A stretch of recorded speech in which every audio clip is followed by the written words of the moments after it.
Topic 3, the rising cost of solar in Saudi Arabia. Richard, lots of things cost more today than they did at the start of this year. But according to a report this week in Bloomberg, that's also true for solar panels for Saudi Arabia's renewable projects. The report says that bid prices to develop Saudi Arabia's latest round of solar projects rose substantially from earlier this year. This underscores how soaring panel costs are hitting the renewable energy industry. China's Jinko Solar Holding Company Limited, a mouthful, submitted the lowest shortlisted offer to generate electricity from a 300 megawatt plant, according to a document on the Saudi Ministry of Energy's website.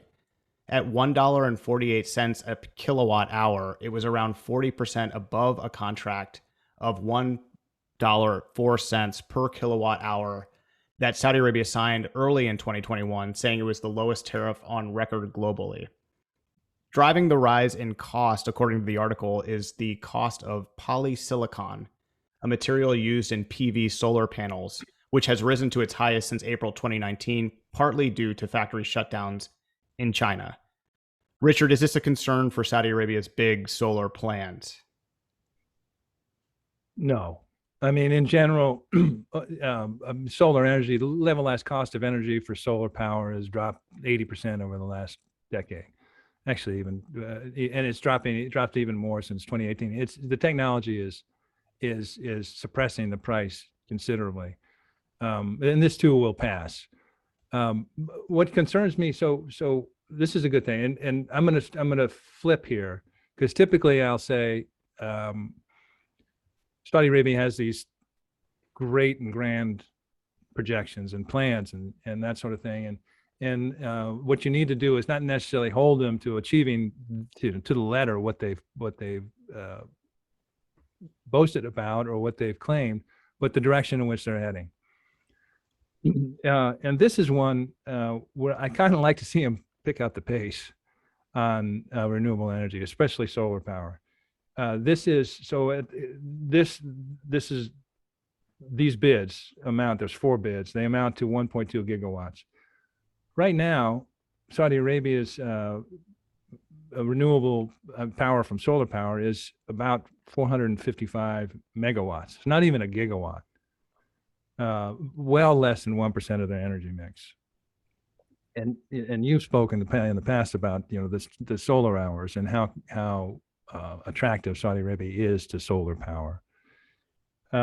So I'd like to see them pick up the pace, to be honest. A lot of these things are coming out of a white paper that was published by the King Abdullah Center for Atomic and Renewable Energy in 2013, which talked about the solar power industry, why it would work, and laid out each of these, this process, a series of bids and that sort of thing.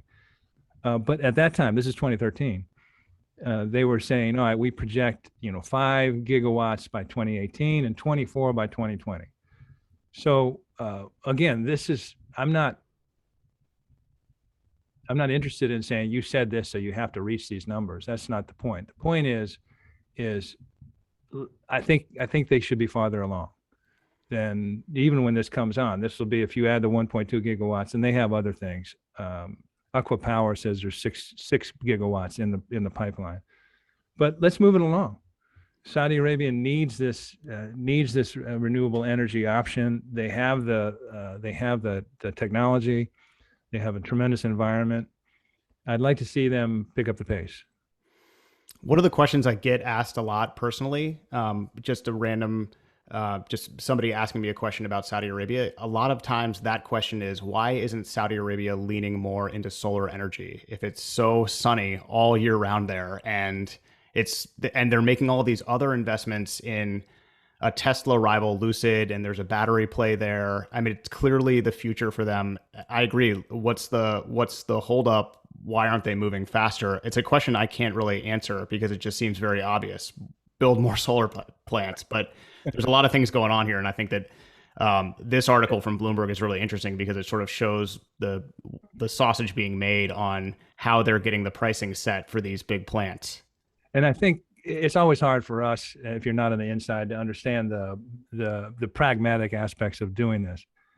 One of the interesting things is Aqua, who's the Saudi, again, 50% owned by PIF, and is a co-bidder in 3 of these new ones and is right at the heart of everything in terms of renewable energy.